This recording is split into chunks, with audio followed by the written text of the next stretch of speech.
ਅੱਜ ਪਾਕਿਸਤਾਨ ਦੀਆਂ ਫਿਜ਼ਾਵਾਂ ਜਿਹੜੀਆਂ ਨੇ ਉਹ ਫਤਹ ਦੇ ਨਾਰਿਆਂ ਨਾਲ ਗੂੰਜਦੀਆਂ ਪਈਆਂ ਨੇ। ਹਰ ਪਾਸੇ ਪਾਕਿਸਤਾਨ ਜ਼ਿੰਦਾਬਾਦ ਦੇ ਨਾਰੇ ਲੱਗਦੇ ਪਏ।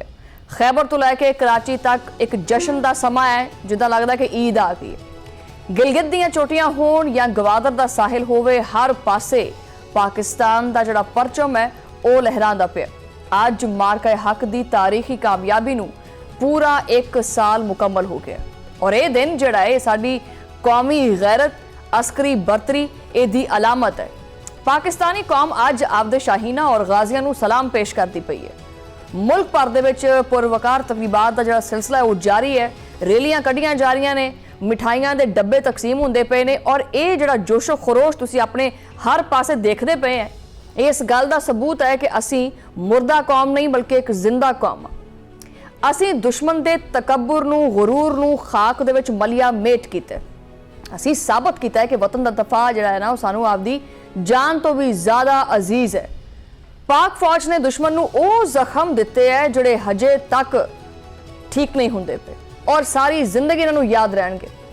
22 ਅਪ੍ਰੈਲ 2025 ਪਹਿਲਗਾਮ ਦੀ ਵਾਦੀ, ਬੜੀ ਪੁਰਸਕੂਨ ਜਗ੍ਹਾ, ਲੇਕਿਨ ਅਚਾਨਕ ਉੱਥੇ ਖੂਨ ਹੀ ਖੂਨ ਹੋ ਜਾਂਦਾ ਹੈ। ਉੱਥੇ ਚੀਕਾਂ ਕੂਕਾਂ ਹੁੰਦੀਆਂ, ਉੱਥੇ ਗੋਲੀਆਂ ਦੀ ਤੜਤੜ ਹੁੰਦੀ ਹੈ। ਇੱਕ ਫਾਲਸ ਫਲੈਗ ਜਿਹੜਾ ਨਾ ਉਹ ਡਰਾਮਾ ਰਚਾਇਆ ਜਾਂਦਾ ਹੈ, ਇੱਕ ਚਾਲ ਚਲੀ ਜਾਂਦੀ ਹੈ। ਰॉ ਦੇ ਏਜੰਟ ਜਿਹੜੇ ਉਹ ਮੁਤਹਰਕ ਹੁੰਦੇ ਆ ਔਰ ਆਪਦੇ ਹੀ ਸ਼ਹਿਰੀਆਂ ਨੂੰ ਨਿਸ਼ਾਨਾ ਬਣਾਉਂਦੇ ਆ। ਈਵਨ ਕਿ ਜਿਹੜੇ ਉੱਥੇ ਗੈਰ ਮੁਲਕੀ ਸੀ ਉਹਨਾਂ ਨੂੰ ਵੀ ਮਾਫ ਨਹੀਂ ਕੀਤਾ ਜਾਂਦਾ। ਦਿਨ ਦਿਹਾੜੇ ਖੁੱਲੇਆਮ 22 ਅਫਰਾਦ ਕਤਲ ਕਰ ਦਿੱਤੇ ਜਾਂਦੇ ਆ ਔਰ ਇਹ ਕੋਈ ਹਾਦਸਾ ਨਹੀਂ ਸੀ, ਇਹ ਮੁਕੰਮਲ ਇੱਕ ਸੋਚੀ ਸਮਝੀ ਹੋਈ ਸਾਜ਼ਿਸ਼ ਸੀ, ਇੱਕ ਮਨਸੂਬਾ ਸੀ। ਇਹਦਾ ਮਕਸਦ ਬੜਾ ਵਾਜ਼ਿਹ ਸੀ, ਲਾਸ਼ਾਂ ਦੇ ਉੱਤੇ ਸਿਆਸਤ ਕਰਨਾ, ਆਪਦੀ ਨਾਕਾਮੀ ਛੁਆਣਾ, ਤਵੱਜੋ ਹਟਾਣਾ, ਅੰਦਰੂਨੀ ਮਸਾਇਲ ਨੂੰ ਦਬਾਉਣਾ। ਮਗਰ ਜਿਹੜਾ ਖੇਡ ਸੀ ਨਾ ਉਹ ਸਾਰਾ ਦਾ ਸਾਰਾ ਵਿਗੜ ਗਿਆ, ਸੱਚ ਸਾਹਮਣੇ ਆ ਗਿਆ। ਅੱਛਾ, ਇਹਨਾਂ ਨੇ ਕੀਤਾ ਕਿ ਇਹਨਾਂ ਨੇ ਮਿੰਟਾਂ ਦੇ ਵਿੱਚ ਹੀ, ਬਲਕਿ ਮਿੰਟਾਂ ਵੀ ਨਹੀਂ ਬਲਕਿ ਸਕਿੰਟਾਂ ਦੇ ਵਿੱਚ ਵੀ ਪਾਕਿਸਤਾਨ ਦੇ ਖਿਲਾਫ ਜਿਹੜਾ ਜ਼ਹਿਰ ਆ ਨਾ ਉਹਦੀਆਂ ਉਲਟੀਆਂ ਕਰਨੀਆਂ ਸ਼ੁਰੂ ਕਰਤੀਆਂ, ਇੱਕ ਪ੍ਰੋਪਗੈਂਡਾ ਬਣਾਉਣਾ ਸ਼ੁਰੂ ਕਰਤਾ। ਮੋਦੀ ਸਰਕਾਰ ਨੇ ਜਿਹੜੇ ਆ 4 ਪੈਸੇ ਲਾ ਕੇ ਜਿਹੜਾ ਗੋਦੀ ਮੀਡੀਆ ਇਹਨੂੰ ਚਲਾਉਂਦਾ ਹੈ ਨਾ, ਇਹਨੇ ਵਾਵੇਲਾ ਮਚਾਣਾ ਸ਼ੁਰੂ ਕਰਤਾ। ਬਗੈਰ ਕਿਸੇ ਸਬੂਤ ਦੇ, ਬਗੈਰ ਕਿਸੇ ਤਸਦੀਕ ਦੇ, ਬਗੈਰ ਕਿਸੇ ਸਿਰ ਪੈਰ ਦੇ ਜ਼ਿੰਮੇਦਾਰ ਠਹਿਰਾਇਆ ਪਾਕਿਸਤਾਨ ਨੂੰ। ਉਹ ਫਿਰ ਤਾਂ ਉਹ ਗੱਲ ਤਾਂ ਸਹੀ ਹੈ ਨਾ ਕਿ ਝੂਠ ਤਾਂ ਕੋਈ ਪੈਰ ਹੀ ਨਹੀਂ ਹੁੰਦੇ, ਉਹ ਜਿੱਦਾਂ ਨੂੰ ਮਰਜ਼ੀ ਮੋੜ ਜਾਂਦਾ ਹੈ। ਇਲਜ਼ਾਮਾਤ ਇੰਤਹਾਈ ਖੋਖਲੇ ਨਿਕਲੇ ਔਰ ਸਬੂਤ ਜਦੋਂ ਮੰਗੇ ਤੇ ਉਹ ਗਾਇਬ, ਮਿਸਟਰ ਇੰਡੀਆ ਬਣ ਗਏ। ਉਹ ਭਾਰਤ ਦਾ ਬਣਾਇਆ ਹੋਇਆ ਬਿਆਨੀਆ ਜਿਹੜਾ ਹੈ ਨਾ ਉਹ ਇਹਦੇ ਹੀ ਹੱਥੋਂ ਜ਼ਲੀਲ ਹੋ ਗਿਆ। 1 ਸਾਲ ਲੰਘ ਗਿਆ ਲੇਕਿਨ ਭਾਰਤ ਇੱਕ ਵੀ ਸਬੂਤ ਪੇਸ਼ ਨਹੀਂ ਕਰ ਸਕਿਆ। ਪਾਕਿਸਤਾਨ ਨੇ ਬਾਰ-ਬਾਰ ਆਖਿਆ ਕਿ ਸਬੂਤ ਤਾਂ ਦੇ, ਜਦੋਂ ਸਬੂਤ ਮੰਗਦੇ ਆ ਤੇ ਉਦੋਂ ਨੂੰ ਮੂੰਹ ਕਰਕੇ ਤੇ ਦੁੜਕੀ ਲਾ ਦਿੰਦਾ। ਦਿੱਲੀ ਵਿੱਚ ਜਿਹੜੀ ਸਰਕਾਰ ਆ ਉਹ ਭੱਜ ਜਾਂਦੀ ਹੈ। ਮੋਦੀ ਦੇ ਕੋਲੇ ਸਬੂਤ ਜਿਹੜੇ ਨਾ ਉਹ ਹੁੰਦੇ ਤਾਂ ਦੁਨੀਆ ਵੀ ਦੇਖਦੀ, ਮਗਰ ਹਾਂ ਸਿਰਫ ਇਹਦੇ ਕੋਲੇ ਸਿਰਫ ਔਰ ਸਿਰਫ ਝੂਠ ਹੈ ਔਰ ਉਹ ਮਾਰੀਆਂ ਹੋਈਆਂ ਮਾਸੂਮ ਜਾਨਾਂ ਸੀ। ਇਸ ਨਾਕਾਮੀ ਨੂੰ ਛੁਪਾਉਣ ਵਾਸਤੇ ਮੋਦੀ ਸਰਕਾਰ ਨੇ ਜਨੂਨ ਦਿਖਾਇਆ। ਉਹਨੇ ਕਿਹਾ ਕਿ ਵੀ ਇਹ ਤਾਂ ਹੁਣ ਮਸਲਾ ਬਣ ਗਿਆ, ਕੀ ਕਰੀਏ ਹੁਣ। ਜੰਗੀ ਜਨੂਨ ਦੇ ਵਿੱਚ ਮੁਬਤਲਾ ਹੋ ਕੇ ਇੱਕ ਇੰਤਹਾਈ ਖਤਰਨਾਕ ਕਦਮ ਚੁੱਕਿਆ। ਅੱਜ ਤੋਂ ਠੀਕ 1 ਸਾਲ ਪਹਿਲੇ ਪਾਕਿਸਤਾਨ ਦੇ ਉੱਤੇ ਜੰਗ ਮੁਸੱਲਤ ਕਰਤੀ। 6 ਔਰ 7 ਮਈ 2025 ਦੀ ਦਰਮਿਆਨੀ ਰਾਤ ਨੂੰ ਇਹ ਛੁਪ ਕੇ ਜਿਹੜਾ ਵਾਰ ਕਰਦੇ ਨਾ, ਜਿਹੜੀ ਪੁਰਾਣੀ ਆਦਤ ਹੈ ਨਾ, ਰਾਤ ਦੇ ਅੰਧੇਰੇ ਦੇ ਵਿੱਚ ਭਾਰਤ ਨੇ ਆਪਦੀ ਬੁਜ਼ਦਲੀ ਦਿਖਾਉਂਦੇ ਹੋਏ ਸਿਵਲੀਅਨ ਆਬਾਦੀ ਨੂੰ ਜਿਹੜਾ ਨਾ ਉਹ ਨਿਸ਼ਾਨਾ ਬਣਾਇਆ, ਮਾਸੂਮ ਸ਼ਹਿਰੀਆਂ ਨੂੰ ਨਿਸ਼ਾਨਾ ਬਣਾਇਆ, ਆਮ ਸ਼ਹਿਰੀਆਂ ਨੂੰ ਸ਼ਹੀਦ ਕਰਕੇ ਆਪਦੀ ਬਹਾਦਰੀ ਦੇ ਕਿੱਸੇ ਉਹ तड़ातड़ मीडिया ਦੇ ਉੱਤੇ बोलना शुरू करते कि ये देखो जी इन्होंने पहलगाम के अंदर जो है ना वो हमारे लोगों को मारा था, सो इंडियंस तुसी फिक्र ना करो, ਅਸੀਂ ਜਿਹੜਾ ਨਾ ਉਹਨਾਂ ਦੇ ਮਾਰਤੇ ਬੰਦੇ।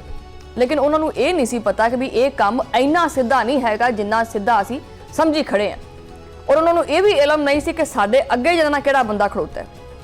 ਪਾਕਿਸਤਾਨ ਨੇ ਫਿਰ ਐਸਾ ਮੂੰਹ ਤੋੜ ਜਵਾਬ ਦਿੱਤਾ ਹੈ ਕਿ ਭਾਰਤ ਦੀਆਂ 7 ਪੁਸ਼ਤਾਂ ਕੀ ਆਉਣ ਵਾਲੀਆਂ 80 ਪੁਸ਼ਤਾਂ ਯਾਦ ਰੱਖਣਗੀਆਂ। 7 ਤਾਂ ਛੱਡ ਹੀ ਦਿਓ ਨਾ, ਉਹ ਤਾਂ ਅਸੀਂ ਇੱਕ ਦਾੜ ਥੱਲੇ ਲੈ ਕੇ ਰਗੜ ਦੇਵਾਂਗੇ।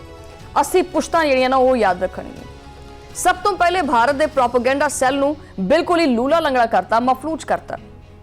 पाकिस्तानी मीडिया और अवाम ने डिसइनफॉर्मेशन का जो डट के मुकाबला किया। ISPR ने दुश्मन के हर झूठ का पर्दा चाक किया। साडे नौजवान साइबर वॉरियर्स बन के भारत के उत्ते टुट पे। इंटरनेट के महाज के उत्ते दुश्मन नूं सिर लुकाउण की जगह नहीं मिली। फिर जंग का मैदान तब्दील होया और आया जनाब फिर 10 मई का दिन। ਇਹ ਉਹ ਦਿਨ ਸੀ ਜਿਨੇ ਆਪਰੇਸ਼ਨ ਬੁਨਿਆਦ ਮਰਸੂਸ ਦਾ ਆਗਾਜ਼ ਕੀਤਾ। ਫੀਲਡ ਮਾਰਸ਼ਲ सैयद आसिम मुनीर की क्यादत दे विच जवाबी कार्रवाई हुई और बड़ी ताबड़तोड़ हुई। पाकिस्तान ने दुश्मन के ऑपरेशन सिंदूर नूं ऑपरेशन तंदूर दे विच बदल दिता। मोदी दीआं नींदां हराम कर दित्तियां, अजे तक सुता ही नहीं हैगा। नींद दीआं गोलियां खांदा फिरदा, फके मारदा फिरदा नींद दीआं गोलियां, ते फिर भी नींद नहीं अखां 'च पैंदी पई। ये एक मुकम्मल ट्राई सर्विसेज ऑपरेशन सी। साडी बरी, बहरी और फिजाइया ये एक मुक्का बन के जिहड़ा ना दुश्मन ते टुट गए। भारत के नाम निहार जिहड़े सुरमाए ने उन्हां वास्ते ये भयानक अंजाम है जिहड़ा दुनिया ने देखिया। पाक फिजाइया दे शाहीना ने बेहतरीन हिकमत अमली अपनाई। शहरी आबादी की बजाय असी इन्हां तरह जिहड़ा ना मासूम लोगों नूं जिहड़ा ना निशाना नहीं बनाया। शहरी आबादी की बजाय सिर्फ और सिर्फ फौजी अहदाफ चुने। भारत के 8 जंगी त्यारे फिजा दे विच ही जिहड़ा ना पारा पारा करते। मोदी का सारा गरूर जिहड़ा ना मलबे की सूरत दे विच जमीन ते डिग्या पिया सी। वो जिहड़ा फिर साडी जिहड़ी आवाम है ना वो जिहड़ा लोहे लाले नाले हुंदे उन्हां नूं वेचदी फिरदी सी, जिहदे उत्ते बड़ा घमंड करदे सी। खास करके भारत नूं राफेल ते बड़ा घमंड सी। चंद ही मिनटां दे विच जमीन दे उत्ते आके ते वो मिन्नतां तरले करदा फिरदा सी कि मैनूं तां जा लैण दिओ, मैं तां इजराइल तो आया वां। पाकिस्तानी गाजियां ने भारत की 26 अहम तनसीबात नूं निशाना बनाया। सूरतगढ़, सरसा, भोज और आदमपुर के अड्डे जड़े ने लरज उठे।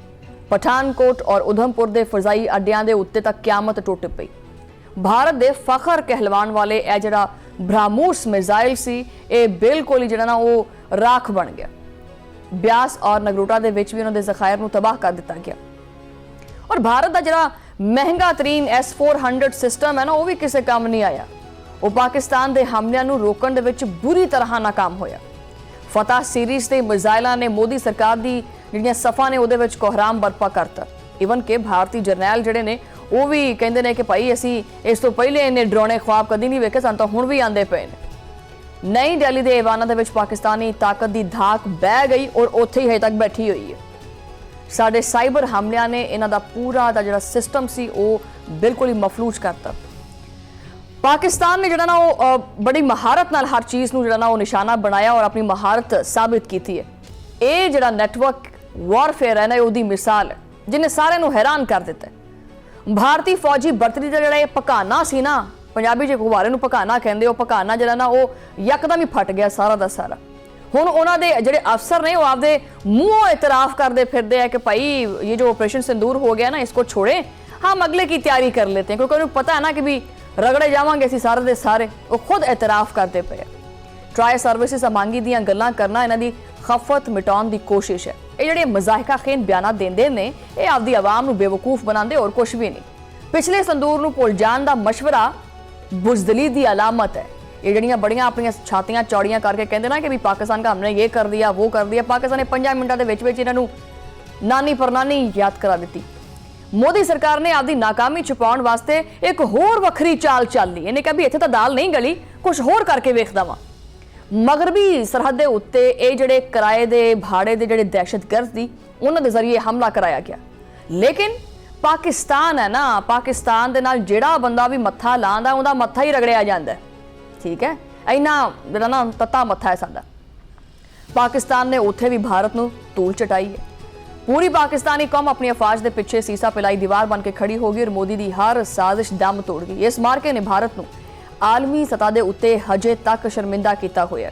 मोदी सरकार हुण किसी नूं मूँह दिखाउण जोगा ही नहीं रहा। गुज़श्ता रोज़ फील्ड मार्शल सैयद आसिम मुनीर की ज़ेरे सदारत विच एक अहम इजलास भी होया। कोर कमांडर्स कॉन्फ्रेंस दे विच मार्का हक की कामयाबी की तारीफ की गई है और इस दे विच आख्या गया कि जी ये जिहड़ा जश्न है भारतीय मुतकबराना जिहड़ी सोच है उसका एक वाज़े पैगाम है।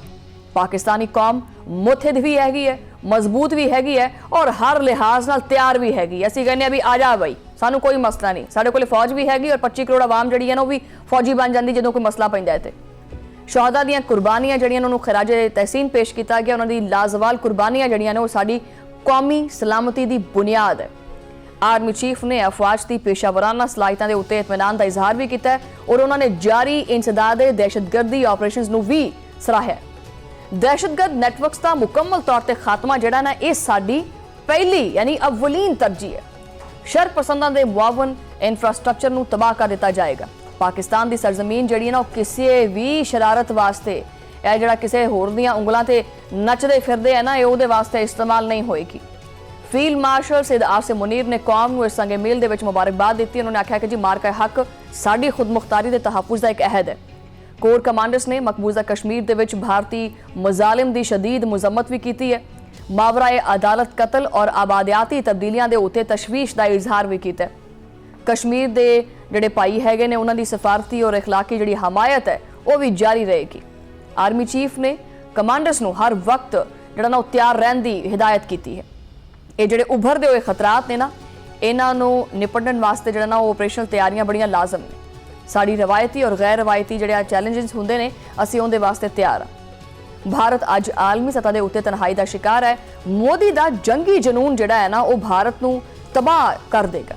दफाई बजट दे विच 30% इजाफा कर लिया, यानी दिफाई बजट दे विच 30% इजाफा इन्हां दी खौफ की निशानी है। एक आम भारती जिहड़ा भुखा मरदा पिया है, वो कबरां दे विचों मुर्दे कढ के लैके आंदा पिया कि मैनूं 20,000 रुपया दे दिओ, इत्थे सारा पैसा असले ते ठोकी जांदे है पाकिस्तान के डर और खौफ की वजह तो।